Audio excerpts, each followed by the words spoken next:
Hey guys, it's Remzjenica and welcome back to my YouTube channel. At sa mga hindi pa nakakapag-subscribe, subscribe na!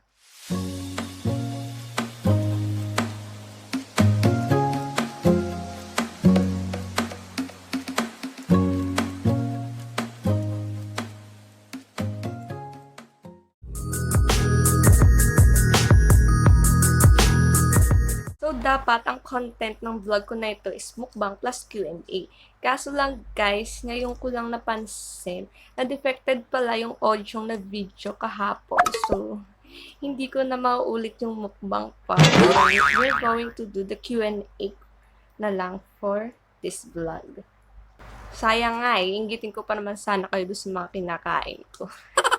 By the way, yung mga kinain ko pala doon sa mukbang sana is Korean street foods. So, I ordered tteokbokki kasi talagang gustong-gusto kong matikman yung tteokbokki. Siguro kakapanood ko ng K-drama, di ba? Sino ba nakaka-relate dyan? Gusto rin kumain ng mga tteokbokki, ng udeng, ng bulgogi, di ba? Pero, ang sarap guys, ng mga nakain ko. So, ipapakita ko sa inyo yung clip nung na video kahapon. So, guys, it's me, Remzjenica. Welcome back to my YouTube channel. Sa mga hindi pa nakaka-subscribe sa aking channel, hit the subscribe button now. O, diba? Defected ang sound. So, let's do the Q&A. Guys, ang pag-aasawa, hindi yan ganun kadali.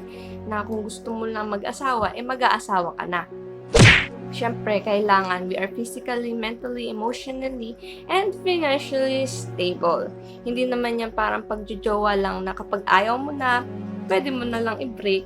Ang pag-aasawa kasi guys, nagsumpaan kayo sa harap ng simbahan, sa harap ng Diyos, sa harap ng maraming tao, na hindi nyo iiwan yung partner mo sa hirap man o sa ginhawa. So, dapat, pag mag-aasawa tayo, prepared tayo sa mga mangyayari sa future natin, di ba? So, for me, siguro, ang ideal age ko sa pag-aasawa is siguro mga 28. 28 and above. Success for me is when you try something na kinakatakutan mong gawin or hindi ka sure sa magiging outcome ng mangyayari. For me, that's a success na kasi the fact that you have the courage to do it, nag-success ka na dun eh. Kahit hindi mo pa talaga really na-achieve yung gusto mong mangyari. At least, diba, you tried. And that's a success for me. And it makes you happy sa ginawa mo yun. So, for me, success na yun. Happiness naman for me is siguro when I make people happy and when I help them with kahit maliit na bagay lang. That makes me happy. That's my happiness. So, I hope I'm making you happy. Self-investment. Yes, we also need to invest to ourselves, diba? We have to love ourselves, know our worth, and have peace of mind sa sarili. Paano ko ini-invest? By doing what makes me happy. By analyzing the things that I really want. And of course, health investment. Kailangan din natin mag-invest sa ating health ngayon. Lalo na ngayon, di ba guys? May pandemic. So, kailangan tayo lahat ay healthy. We should eat healthy, exercise daily, drink water, drink vitamins to boost our energy, right? So, kailangan yon ngayon, guys. So, let us boost our health. Guys, wala naman talagang proper way of moving on. And moving on, mahabang process kasi yan. At depende yan sa tao. Pero, siguro for me, how to move on is first, you have to accept the fact na wala na kayo. And don't blame yourself. Huwag mong sisihin yung sarili mo sa lahat. Kasi hindi lang naman ikaw yung may kasalanan. Hindi lang naman ikaw yung nagkulang. Both side yun, di ba? Meron din siyang kasalanan, meron ka rin kasalanan. And siguro, isipin mo na lang, hindi kasi talaga kayo ang para sa isa't isa. Because, may tinadhana talaga si Lord sa inyo na mas better at mas magiging masaya ka. So girl, iiyak mo lang yan. Iiyak mo lang lahat ng sakit at bighati. Kasi one day, magiging masaya ka na ulit. And siguro, gumawa ka ng mga bagay na ikaka-distract mo from thinking of him or her. Diba? Kapit lang. Time heals all wounds. Inaanak agad. Hindi muna. No. I don't have any plans on making a baby. Kasi I'm not yet ready for that phase of my life. Kasi dapat ready tayo dun sa pag-aanak. Kasi hindi naman ganun kadali maging parent, diba? Parenthood dapat pinaghahandaan din yan. Kailangan financially stable ka na din doon. Kasi diba maraming gastos. Like gatas, ang baby, diaper, mga gamit ng baby. So, at saka parang hindi ko pa kaya maging mother. So, pero siguro mga yun nga 28 and above. So, hintay na lang kayo mga beshi.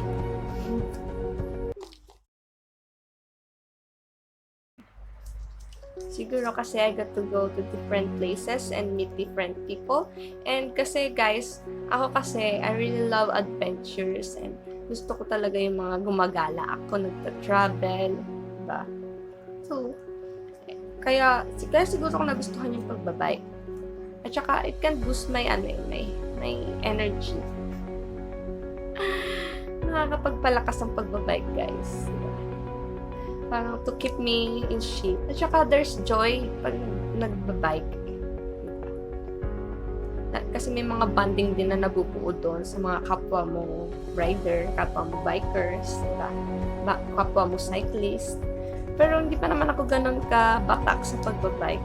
Kasi baguhan pa lang din naman po ako sa pagbabike. Pero, yeah. Siguro sa mga susunod kong video, makikita nyo na ako ay nagbabike.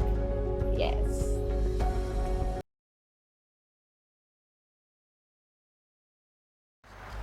Lahat naman ng mga naging college friend ko, hindi ko makakalimutan. Never ko makakalimutan. Pero ang tanong is sino-sino. So, I need to be specific. So, it's Kia, Irish, Noel, Kevin, si Kat, si Jake, si Boss Edmar, Kuya Aljon, si AJ, si Mariel, si Junaline, si Joy, si Tintin, si J-Mags, Louie, Lubert. So, ayun. May nakalimutan pa ba ako, guys?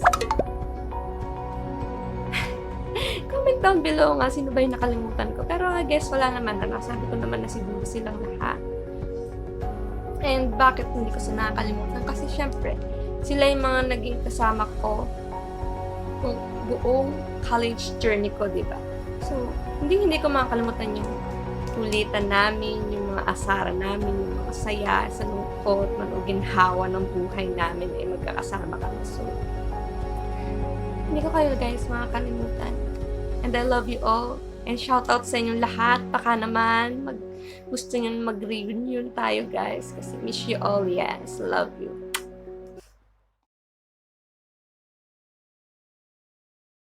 Shout out sa iyo, Master Jake. Salamat sa magandang tanong. Ginagawa ko kapag malungkot ako. Ano ko? Iniiyak ko lang or minsan tinutulog ko kasi syempre, yun naman talaga yung una natin ginagawa kapag mas malungkot tayo, di ba? So, o kaya minsan, makikinig ako ng music. Or sometimes, maglalaro na lang ako ng COD, ML, Genshin Impact. So, yun naman talaga kasi usually na ginagawa ko. Ang masasabi ko lang, yung kalungkutan natin na yan, i-embrace na lang din natin. Kasi part din naman yan ng ating life. May lungkot naman kasi talaga. Pero, wag naman natin to the point na talagang kakainin tayo ng ating lungkot. Wag ganun guys. Kasi, mental health is important. So, wag natin pababayaan yung sarili natin malungkot Siguro kapag malungkot tayo, kumausap na lang din tayo ng mga kaibigan, or kapag malungkot ako kasi minsan nag-aaya ako na, "Uy, tara labas tayo, tara gala tayo, tara food trip tayo," 'di ba? Para at least ma-divert naman yung ating kalungkutan sa mga bagay na nagkakasaya natin, 'di ba? Para hindi na natin maisip kung ano yung ikalulungkot natin. So, yeah. For me, life is like a trail. We go ups and downs, flat roads, rough roads. Kasi ganun naman talaga ang life, di ba? Hindi naman siya matatawag na life kung hindi natin naranasang maging masaya, maging malungkot, manalo, matalo, di ba? Lahat naman tayo nagkakaroon ng difficulties, nakakaharap ng different challenges. Because yun ang bumubuo sa ating buhay, di ba? Parang hindi ka naman buhay kung saya lang or lungkot lang yung nararamdaman mo, di ba? Siyempre, we have to go to ups and downs din naman. And ang mahalaga lang naman pati is that we're happy. Diba? That's the most important naman sa ating life. That we're happy. That we do things that makes us happy. Diba? And enjoy our life because we only live once, diba? Yo, what is love for me? Love for me is like a rosary that is full of mystery. Char! Yun yung mga sinasagot ko nung high school ako sa mga slam books. So, shout out nga pala sa mga high school batchmates ko na nakapagsulat sa aking slam book. Thank you so much po. Kahit hindi tayo close noon, nagsagot kayo. So, kamsahamnida. So, hindi. For me talaga, ang love has a deep meaning, di ba? Parang hindi naman natin siya ma-define kasi napaka-deep ng love. And there are many forms of love. Love for family, love for friends, love for your work, love for special someone, di ba? Pero for me, siguro love is not just a feeling. It's also a choice that you choose every day. Yes. Kasi as we grow older, we realize what really love means, diba? Kasi nung bata pa tayo, parang pag may crush tayo, love na natin, ganyan. So, as we grow older, na-realize natin, hindi pala ganun, diba? Love is also when you care for someone, that their happiness makes you happy, that their happiness is more important than your happiness, so maybe that is love. Ooh, that's a wonderful question then. So for me, a relationship deal breaker is when they're showing a lack of interest sa akin. Kasi, yes, it's based on my experience. Kasi, nung na-feel ko na parang wala na siyang interest sa akin, parang hindi na niya iniisip kung ano yung nararamdaman ko, parang wala na siyang pakialam for me. So, that's the time when nagsimula na rin na unti-unting parang nawala na rin ako ng pakialam. Na parang hindi na rin ako naging interesado kasi parang ang sakit lang kasi sa part ko na gano'n, di ba? So, maybe that's when I call it quits. Yeah, hindi ko naman kailangan ipagpilitan yung sarili ko para sa kanya, di ba? Kung wala na talaga siyang interest sa akin. So, yeah, siguro gano'n din kayo. Dapat kung alam nyo walang interest na nyo yung isang tao, di, ikis na, di ba? No deal.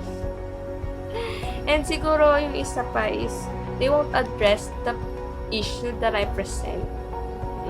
Based din to sa experience ko kasi sometimes when I told them the problem, parang hindi sila nakikinig or parang ang nangyayari pa is parang kasalanan ko lang, di ba? Hindi niya naintindihan yung side ko, hindi niya naintindihan kung ano yung gusto ko talagang sabihin na problem. Na kailangan naming solusyonan pareho because siguro hindi kami nagkaintindihan and communication barrier is one of the most common issue in a relationship, di ba? So, communication is foundationing. Dapat yung communication niyo is solid kung kayo ay nasa isang relationship. So, yeah, maybe. Kaya siguro, parang medyo no. Yeah.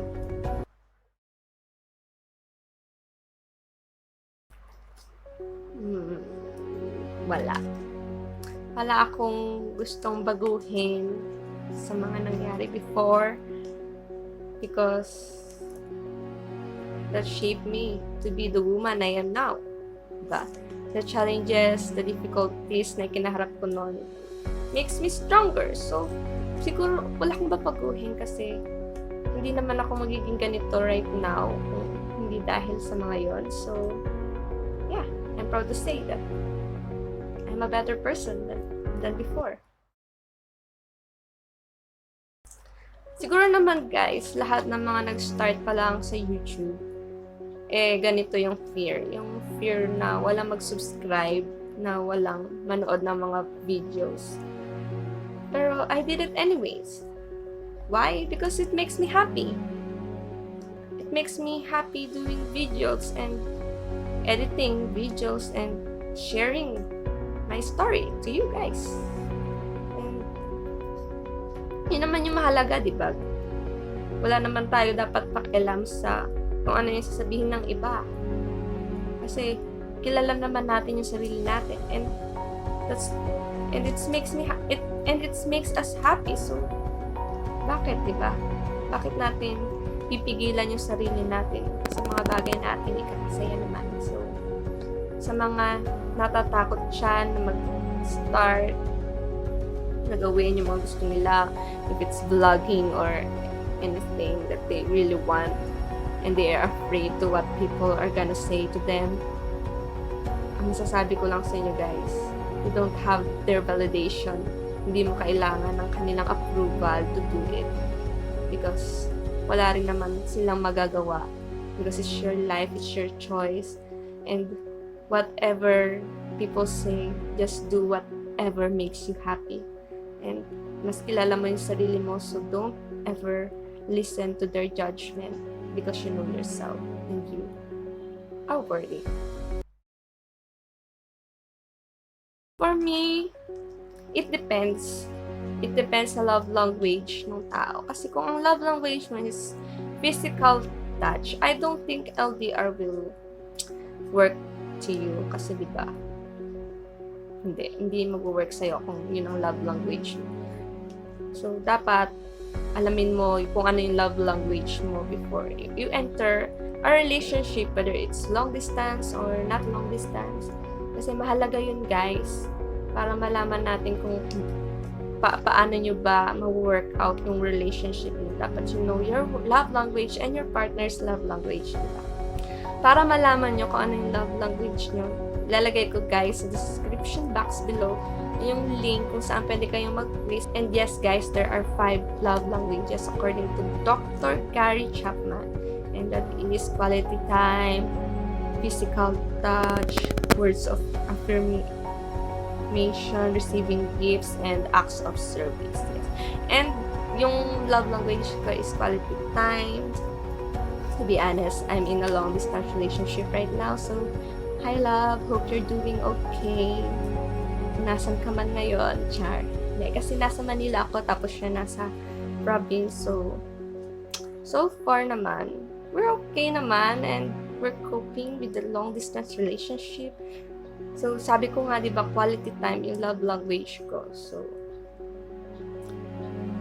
basta mayroon kaming quality time together, kahit minsan lang kami magkasama, kahit siguro hindi nga lang once a month, minsan ilang months kami hindi magkikita, diba?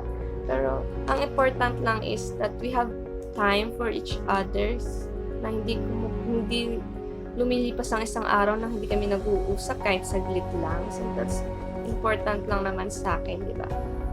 And, yeah, mabubuhay ang long-distance relationship kung pareho niyong ipaglalaban at kung pareho niyong gusto, diba, na magtagal kayo. So, yes, it will work. Mahalaga lang naman din is you have trust. And yun nga, communication lang. Communication must keep on going, diba?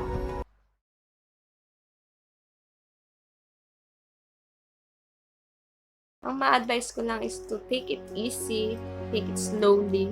Kasi guys, lahat naman tayo dumarating doon sa point na parang hindi na natin alam kung ano ba talaga yung purpose natin sa buhay. Hindi natin alam kung ano ba talaga yung gusto natin mangyari. Pero believe me guys, it's just a phase. And it's a long process. So mas kinilala ko lang yung sarili ko and I just analyze myself, what I really want to do. So I made a list of everything na gusto kong mangyari, mga gusto ko sa buhay. And then, siguro, isinadjust ko na lang din kung saan ba talaga, alin ba talaga sa mga ito yung kailangan kong gawin. So,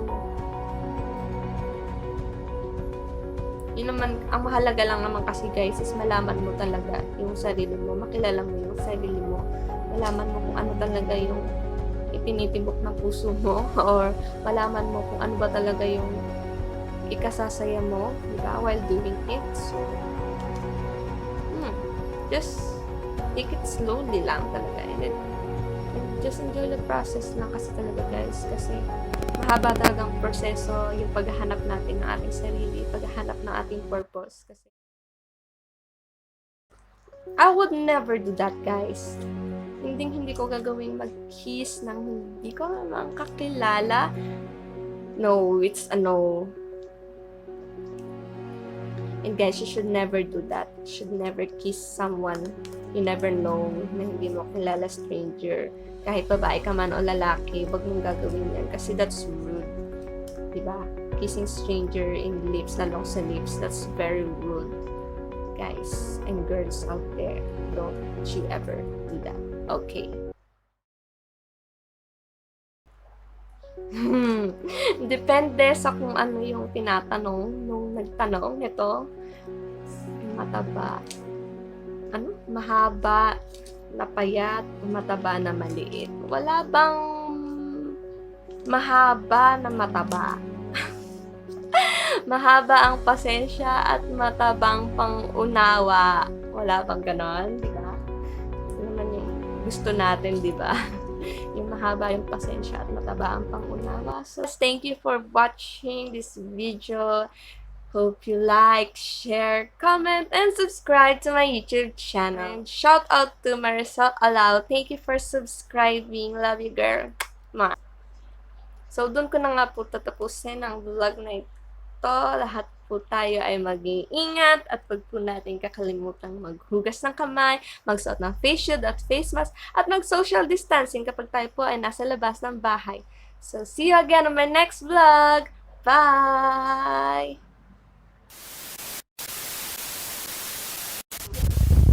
Wow! Binili ko. Sarap. Yummy?